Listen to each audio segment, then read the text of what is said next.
Daniel Otero Fajardo es un joven egresado de la carrera de Administración y Gerencia del Emprendimiento con una trayectoria muy simpática en el mundo de las fintechs, pero además es una persona altamente curiosa y hoy lo tenemos aquí en nuestro podcast Visión Empresarial para conversar sobre cómo están evolucionando las tecnologías, cómo están evolucionando los modelos de negocio, las habilidades blandas, las soft skills más solicitadas y mucho más. Con Daniel. Daniel, bienvenido. Hola Martín, ¿cómo estás? Estoy bastante contento que estés acá. Muchísimas gracias, gracias. Antes en las aulas y ahora acá como invitado. Es verdad, ¿no? ¿Cómo pasó el tiempo? Si tuvieras que hablarle a tu yo pasado, ¿qué le dirías? ¿Qué le diría? Vas por el buen camino. Va por un camino. ¿Algún consejo? ¿Algún consejo? ¿Algún consejo? Estudia más. Estudia más.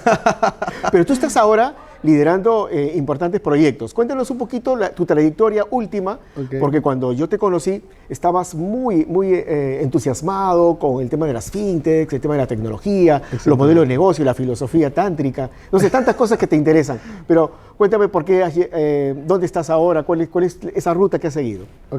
Ahora hago parte de mi rol es ser country manager de la empresa Casio en Chile. Yo trabajo para Perú y Chile, estoy entre Chile y entre Santiago y Lima. Yo lidero la operación de Chile, he abierto la operación de allá, ver temas regulatorios, ver consolidación de la empresa, los primeros clientes, formación del equipo, qué se puede adoptar dentro de las normas y leyes que llevan a las empresas como Casio. Casio es una plataforma para la gestión de pagos, cobranzas y automatización. Y también hacemos dispersión de pagos. ¿Cuáles son esos dolores que ustedes identificaron con Casio? Bueno, el dolor que tienen nuestros clientes es conciliación bancaria, poder tener accesibilidad y mejor CX, o sea, mejor experiencia de usuario y mejor experiencia del cliente en sus plataformas, porque también nosotros hacemos gestión de pagos y pasarela. Al hacer gestión de pagos, hacemos recepción de pagos, que se llamamos pay-ins en la industria de payments, y hacemos payouts, dispersión de pagos. Correcto. ¿Y el ticket promedio que ustedes obtienen por sus operaciones? O digamos... el ticket promedio depende de cada cliente y es supremamente variado. Nos podemos tener tickets de 10 soles hasta 10.000 soles. Eso es variado. Entonces está en Chile. Todo depende. Yo estaba en Chile, sí. Acabo de llegar el lunes pasado. No, el mercado de payments de Chile es gigante. Gigante. El de fintech, muy las grande. Lecciones así, las lecciones aprendidas que desde ya los emprendedores que nos están escuchando deberían tomar en cuenta. Vayan directo, vayan al grano, no duden y estén dentro de la regulación. Chile nos ayuda mucho a la regulación, o sea, es clara, las cosas son claras. Entonces todos juegan con las mismas reglas, ¿no? Correcto. Todos juegan con las mismas reglas. ¿Qué aprender de ese mercado? Es un mercado muy desarrollado, un mercado que va al grano. Es, ok, tengo esto, vamos con esto, esta es mi solución y esto es lo que tengo. Y adopta, ¿no? Y el mismo mercado adopta eso y lo usa. Claro. Porque es un mercado que está profundamente bancarizado. Estamos hablando de que en Chile el 80% de... 80%. Versus Perú. Estamos hablando del 45%. Wow. Aproximadamente. Claro, ahí tienes ahí un gap ahí bastante. Ojo que Perú no es muy distinto a toda la región, ¿eh? O sea, estamos hablando de Colombia, el mismo México,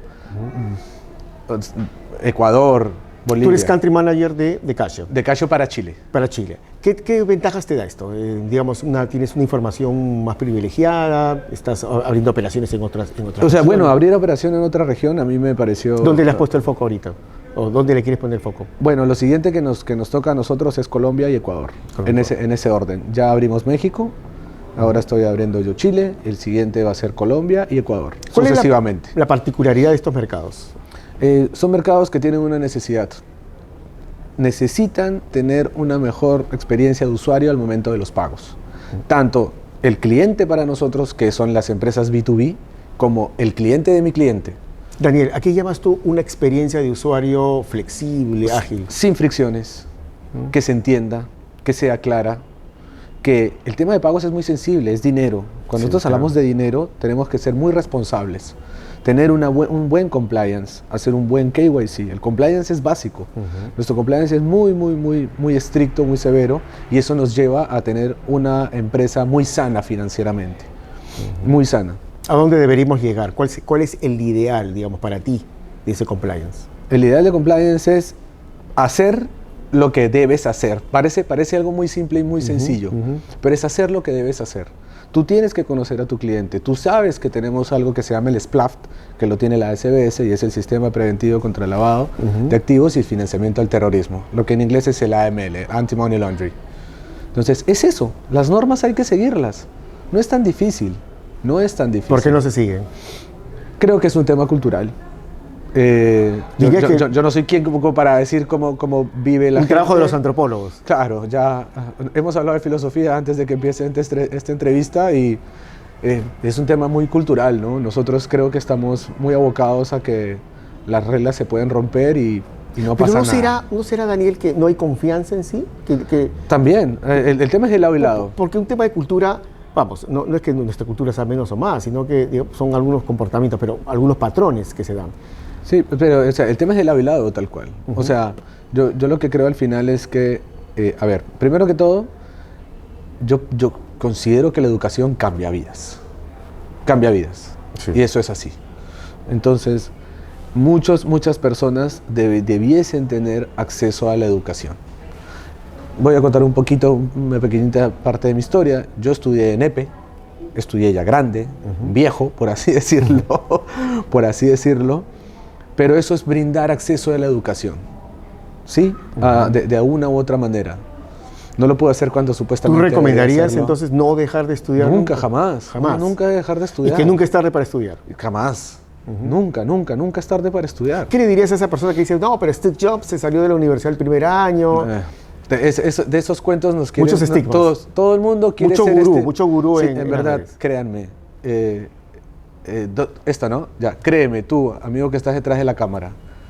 Como estas personas son 10 en el mundo. Y en el universo habemos 6.000 millones de personas. Entonces, suficiente con esto, ¿no? Son 3 o 4 casos súper interesantes, vale la pena leerlos. Ahorita estoy leyendo yo la biografía del creador de Nike. Él estudió en la universidad, es más, trabajó para una universidad como profesor mientras desarrollaba una empresa. Lo que rompe el mito eso del emprendedor o del gurú que no estudió nada. No, eso hay gente que tal cual no estudió nada y le fue muy bien. Y hay gente que estudió un montón y le fue muy bien también. ¿Tú reclutas gente? Sí, la porción de gente que le fue bien, que tuvo estudios, es mucho mayor a la gente que no estudió y le fue bien. En eso estamos claros. Claro. Ahora, una cosa es también emprender. Si vamos a emprender, tenemos que saber de algo, ¿ok? Y si vas a gerenciar algo, que es totalmente diferente, una cosa es emprender y luego yo designo a alguien para que dirija mi empresa y la maneje mejor de lo que yo lo pueda hacer. Para eso se necesitan también estudios, necesita bagaje, experiencia, expertise, todo lo que tú puedas complementar. Volviendo al tema, sí, contrato gente. Contrata gente. Sí. Y quería entrar... O sea, tengo equipo, por así decirlo, ¿no? Quería entrar a ese tema. Cuéntanos, ¿cuáles son esas power skills que tú reclamas en una persona, en un talento, para ti? Primero que todo, que tenga experiencia en el sector que yo estoy buscando, pero experiencia probada. O sea, que sepa, que de entrada yo le haga con 2, 3 preguntas, pueda responder y pueda defender que sabe de la industria en la cual vamos. O sea, nosotros somos una industria, primero, somos B2B, y 2, y en fin, estoy hablando de cualquier industria, es alguien con 2 preguntas, tú debe haber resuelto la duda para saber si sabe o no de lo que estamos hablando. Ok, pregunta entonces, de arranque. Segundo. Tiene que tener conocimiento de mercado. O sea, una cosa es saber de la industria y otra cosa es de mercado, saber de negocios. Porque cuando uno vende al B2B, vende a muchas verticales. ¿Verdad? Entonces tienes que saber y entender, a ver, no estamos hablando experto en 8 o 7 verticales, pero algo tenemos que saber. Entonces eso es cultura. Correcto. Eso es educación, ¿no? Eso es, me formé como administrador de empresas porque yo necesito ver el 360 de todo. ¿Por qué? También, porque hoy trabajo para Payments, mañana trabajaré, no sé, bueno, dentro de digamos, una InsurTech, ¿no? Que es parte de las 9 verticales de las FinTech. Tengo que saber de algo de seguros, o sea, pero, a ver, tengo que tener noción de algo, ¿no? No tengo que ser un experto, pero tengo que tener noción. ¿Y cómo tienes noción? Con curiosidad. Si tú no tienes curiosidad, por saber algo más de negocios o de lo que pasa dentro de tu industria, pues ahí tienes un punto menos. Luego vienen las habilidades blandas, ¿no? Es saber socializar, saber trabajar en equipo, ¿no? Ser un team player, como dicen por ahí. Claro, claro. Ser un team player. Un team player. Y algo muy importante, también valoras el tema ético, el tema de valores. Por supuesto, eso está descontado. Si alguien no arriesga, porque uno lidera bajo la confianza. Si alguien no arriesga en tu equipo, no arriesga nada, prefiere hacer lo mismo siempre y bien hecho. Qué buena pregunta. Pero lo que pasa es que yo creo que el arriesgar no tiene nada que ver con hacer las cosas bien. O sea, haces las cosas bien porque las tienes que hacer bien. Ahora, hay que arriesgar, sí, pero hay que saber medir el riesgo también, ¿no? Claro. O sea, en tu sector todavía. Mucho más, tal cual. Sí, yo, por ejemplo, a los chicos con los que trabajo les digo, arriésguense. O sea, pidan...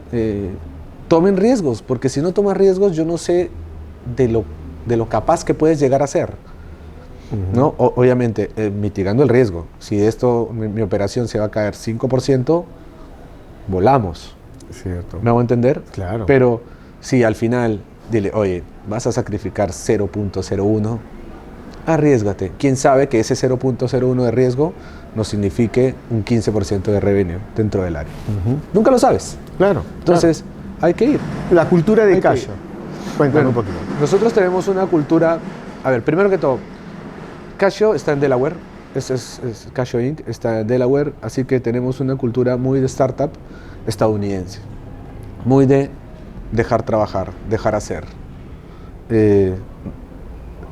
La cultura de Casio está muy basada en la confianza. Por eso es que creo que nosotros lideramos mucho en la confianza. Ahora, es un sector muy delicado. Tal cual. Porque ha habido también muchos casos de estafa. Los hay, y por eso es que ahí ¿Cómo se protege volvemos al tema del compliance. O sea, yo tengo que tener un buen compliance, tengo que hacer un buen KYC. Yo tengo que tener controladas las operaciones de mis clientes. Milimétricamente. Pero antes de ello yo tengo que hacer la evaluación, el KYC, el Know Your Customer. O bueno, el Know Your Business, ¿no? Entendiendo, ¿sí? Claro. Por ese lado. Eso lo tengo que hacer. Y tengo que ver a qué se dedica, qué hace, por qué no hace. Hay cosas de riesgo, hay operaciones raras, no las hay, todo bien, monitoreo, hay plataformas para poder indagar qué hacen los socios de estas empresas. Sí. Entonces, ahí vas mitigando riesgo. Esa es una parte, ¿no? Ya te proteges con qué calidad de cliente estás teniendo. Pero el otro es tú, éticamente, ¿cómo trabajas? ¿Trabajas? ¿Dónde estás trabajando? ¿Qué estás haciendo? ¿Qué tipo de clientes estás trayendo a la empresa? ¿Cuáles son los que estás sumando? ¿Con quién te estás haciendo el de la vista gorda? ¿Por qué te estás haciendo la vista gorda? ¿Me hago entender? Claro que sí. Entonces, eso es basado en eso es cultura de la confianza. Y dos, la otra es, yo tengo cultura de confianza, pero tengo expertos en sus áreas. Eso es magia. La magia que se produce. Esa es la magia, exactamente. Tengo expertos en áreas con ética, con responsabilidad. En un momento nuestro CEO, Antonio Rolando, dijo, nosotros no podríamos trabajar si es que no tenemos un equipo maduro, o sea, con madurez, claro, ¿no? De saber de que cada uno, que nosotros trabajamos, yo estoy entre Santiago y Lima, entonces yo no voy a una oficina, nadie me dice dónde estoy, qué vas a hacer, a dónde vas, pero entrego resultados. Interesante, ¿no? Pero entrego resultados. Estaba leyendo este libro sobre Netflix, de Reed Hastings, que se llama Aquí no hay reglas. Okay. Qué bonito, ¿no? Y justamente hablaban de eso, ¿no? De esa confianza que yo no tengo por qué estar diciendo dónde estoy todo el tiempo, porque ya por sí... Eso no mide productividad. Si hay un propósito que nos guía, nos orienta, ¿no? Claro, eso no mide productividad. Eso no mide productividad. Y a nosotros hacer una startup en crecimiento, pues a los que se alinean a la cultura empiezan a tener resultados conforme a la empresa, ¿no? Y se va notando, se va dando de manera natural. Buenísimo. Cuéntame algo más. Tú pasaste por la UPC. Sí, claro. Soy amo a la UPC, amo a la UPC. Tengo los mejores recuerdos acá. Tengo amigos hasta el día de hoy, compañeros con los cuales juego fútbol todos los martes, con algunos compañeros de la UPC juego ahí. ¿Cuándo escuchaste por primera vez esa palabra startup, fintech? La escuché por mi hermano Ajá.